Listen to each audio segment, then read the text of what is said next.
अगर इस 21वीं सदी के भारत में एक मासूम बच्चा अपने पिता की गोद में दम तोड़ देता है, वजह अस्पताल दूर।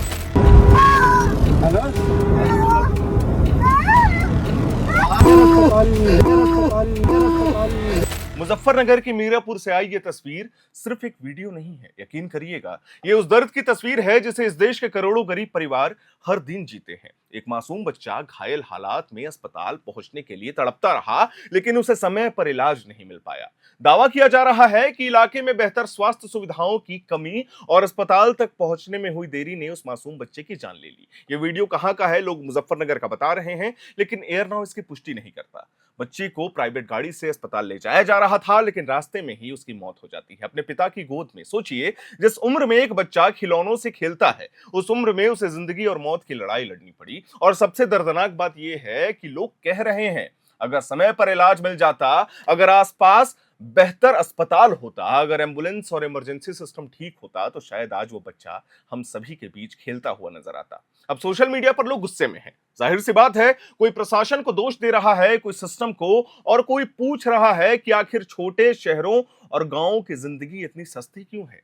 क्या गांव में रहने वाले लोगों को बेहतर इलाज पाने का अधिकार नहीं है? क्या किसी गरीब परिवार के बच्चे की जान की कीमत सिर्फ इसीलिए कम हो जाती है क्योंकि वो बच्चा किसी शहर में पैदा नहीं होता? मीरापुर की ये घटना आज पूरे देश के लिए एक बड़ा सवाल बन चुकी है। बाकी अपडेट्स आएंगे तो हम और भी क्लियर बताएंगे कि पूरा मामला क्या था। ये सिर्फ एक इलाके की कहानी नहीं है, ये भारत के हजारों गांव और कस्बों की हकीकत है, जहां लोग बीमारी से कम और इलाज की कमी से ज्यादा मरते हैं। भारत आज दुनिया की सबसे तेजी से बढ़ती हुई अर्थव्यवस्थाओं में गिना जाता है। हम चांद पर पहुंच चुके हैं, डिजिटल इंडिया की बातें करते हैं, बड़े बड़े एक्सप्रेसवे और स्मार्ट सिटी बना रहे हैं, लेकिन आज भी इस देश के लाखों लोग समय पर अस्पताल तक नहीं पहुंच पाते। आज भी कई गांव ऐसे हैं जहां एम्बुलेंस आने में घंटों लग जाते हैं, और कई जगह तो लोग मरीज को बाइक, ठेला या निजी गाड़ी से लेकर अस्पताल भागते हुए नजर आते हैं। रिपोर्ट्स ये बताती हैं कि भारत में बड़ी संख्या में लोगों की मौत इलाज समय पर ना मिलने के चलते होती है। सैंपल रजिस्ट्रेशन सिस्टम यानी कि एसआरएस की रिपोर्ट के अनुसार साल 2023 में देश में लगभग 45% से ज्यादा लोगों को मौत से पहले सही मेडिकल अटेंशन नहीं मिल पाया था। ग्रामीण इलाकों में यह स्थिति और भी ज्यादा भयावह है, जहां करीब 50% मौतें ऐसी थी जिनमें या तो कोई मेडिकल सहायता नहीं मिली या फिर मरीज को प्रशिक्षित डॉक्टर तक नहीं पहुंचाया जा सका, अस्पताल दूरी पर था। यानी सोचिए, इस देश में हर साल लाखों लोग ऐसे मर जाते हैं जिन्हें शायद बचाया जा सकता था। अगर समय पर डॉक्टर मिल जाता, अस्पताल पास होता या एम्बुलेंस सही समय पर पहुंच पाती, तो मामला कुछ और हो सकता था। भारत में इमरजेंसी मेडिकल कंडीशन से जुड़ी मौतों का बड़ा हिस्सा समय पर इमरजेंसी केयर ना मिलने से जुड़ा हुआ है। यह सच्चाई है। रिसर्च के मुताबिक दुनिया में करीब 90% इमरजेंसी मौतों को सही समय पर इलाज देकर रोका जा सकता है, लेकिन भारत अभी भी इमरजेंसी हेल्थ केयर एक्सेस के मामलों में काफी पीछे है। यकीन करिए, काफी पीछे है। और सबसे ज्यादा दिक्कत गांव और छोटे कस्बों में रहने वाले लोगों को ही होती है, क्योंकि वहां अस्पताल कम है, डॉक्टर्स कम है, आईसीयू नहीं है, एम्बुलेंस नहीं है, ट्रॉमा सेंटर्स नहीं है, और कई बार तो प्राथमिक स्वास्थ्य केंद्रों में भी जरूरी सुविधाएं नहीं मिल पाती हैं। यही वजह है कि कई लोग मजबूरी में झोला छाप डॉक्टरों के पास चले जाते हैं।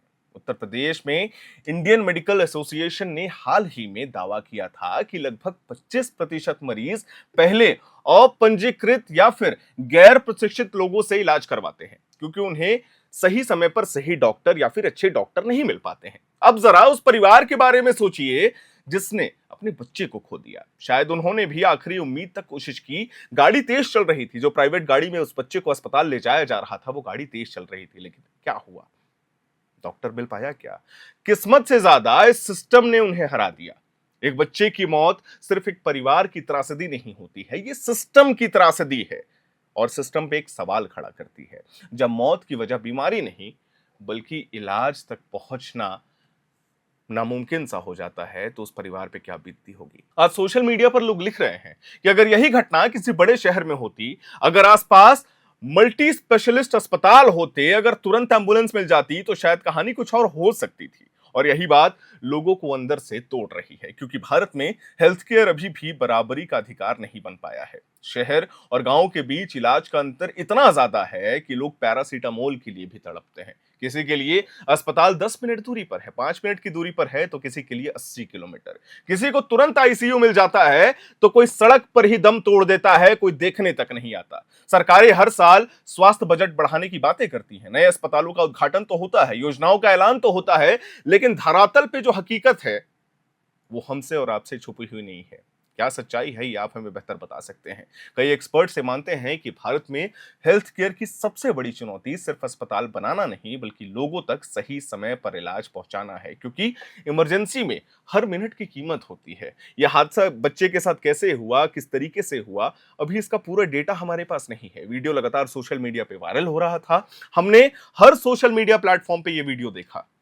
उसके बाद हमने सोचा कि कम से कम इस बच्चे के लिए कुछ किया जाए, इस बच्चे के लिए एक आवाज उठाई जाए। लोग चाहते हैं कि छोटे शहरों और गांवों में भी ऐसी सुविधाएं हों कि किसी परिवार को अपने बच्चे को प्राइवेट गाड़ी में लेकर, किसी दूसरे के प्राइवेट गाड़ी में लेकर अस्पताल के चक्कर ना काटने पड़े। क्योंकि सच यही है, किसी भी देश की असली ताकत उसके बड़े शहर नहीं, उसके गांव होते हैं। और अगर गांव का बच्चा इलाज के अभाव में मर जाए तो ये सिर्फ एक मौत नहीं, ये पूरे सिस्टम पर सवाल है। आज जरूरत सिर्फ सोशल मीडिया पर दुख जताने की नहीं है, दिक्कत है और जरूरत है कि आप उस प्रशासन को एक चोट दीजिए, एक आवाज दीजिए कि आखिर आज के इस मॉडर्न युग में अगर एक बच्चे के साथ कुछ भी दुर्घटना घटती है और उसे एक प्राइवेट गाड़ी में अस्पताल ले जाया जाता है, और सबसे दुख की बात पता है क्या है? सबसे दुख की बात यह है कि वो बच्चा अपने पिता की गोद में बैठा हुआ था, वो चीख रहा था, वो शायद मदद की आस लगाए बैठा था।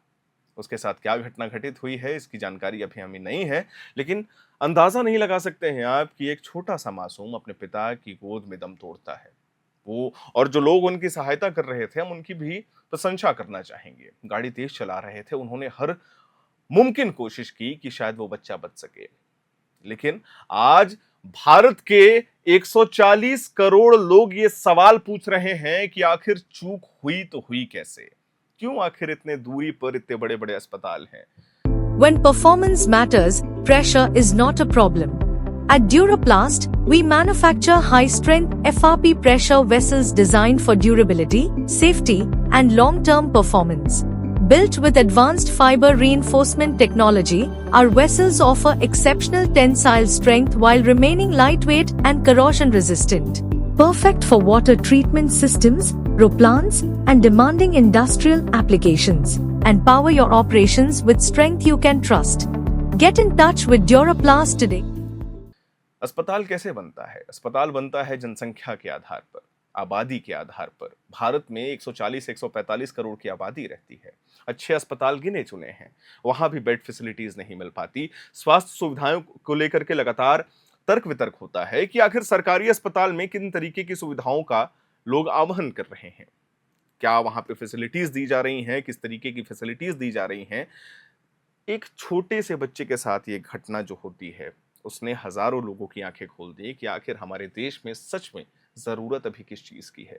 अब बिल्कुल एक्सप्रेसवे बनाइए, बिल्कुल बनाइए, स्मार्ट सिटीज डेवलप करिए, लोगों को अच्छा एजुकेशन प्रोवाइड करिए, लेकिन बेसिक हेल्थ फैसिलिटीज, एम्बुलेंस की सुविधा आज भी, अगर हम रिपोर्ट्स निकालने पर आ जाएं तो आज भी पूरे भारत में कई ऐसे गांव हैं जहां एम्बुलेंस घर तक नहीं पहुंच पाती है। आज भी लोग खटिए के सहारे से, दो पहिया वाहन के सहारे से, साइकिल के सहारे से मरीजों को अस्पताल ले जाते हुए आपको कई बार सोशल मीडिया में वीडियो के माध्यम से भी आप देख सकते हैं, कई वीडियोस वायरल होते हैं, वहां भी आपको दिख जाएगा। तो सवाल अब आपसे पूछना चाहूंगा जो ये वीडियो देख रहे हैं, आखिर गलती किसकी थी?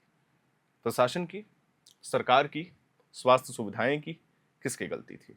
ये हमें कमेंट बॉक्स में जरूर बताइएगा। आने वाले समय में इसकी जो भी सटीक जानकारी होगी वो अपने चैनल के माध्यम से अपने दर्शकों को हम जरूर देंगे। और जो भी ये वीडियो वायरल हो रहा है, ये किस जगह का है वो हमने बोल तो दिया, क्योंकि सोशल मीडिया जितने भी प्लेटफॉर्म्स पे ये वीडियो वायरल हो रहा था उसके आधार पे हमने ये न्यूज़ डेवलप किया है। हम इसकी पुष्टि करेंगे आने वाले समय में, क्या हुआ, किस तरीके से ये मामला आगे बढ़ा, इस पे प्रशासन ने क्या कार्रवाई की, क्या सरकार तक ये बात पहुंची है, आवाज पहुंची है? हम एक-एक जानकारी अपने चैनल के माध्यम से अपने दर्शकों को देते जाएंगे। वीडियो को लाइक करें, शेयर करें, हमारे चैनल को सब्सक्राइब करें। कैमरे के पीछे मौजूद है मेरी सहयोगी सुमन, मेरा नाम है हर्षित और आप देख रहे हैं air now. FRP pressure vessels are made using fiber reinforced plastic, a powerful combination of high strength glass fibers and corrosion resistant resin. At Duraplast, we manufacture these vessels using advanced filament winding technology. Layer by layer, resin coated glass fibers are precisely wound over a rotating mold, creating a structure that is lightweight, high strength, and built to handle pressure. The result? Superior corrosion resistance, longer lifespan, lower maintenance costs for industries that demand performance without compromise. For customized FRP pressure vessel solutions,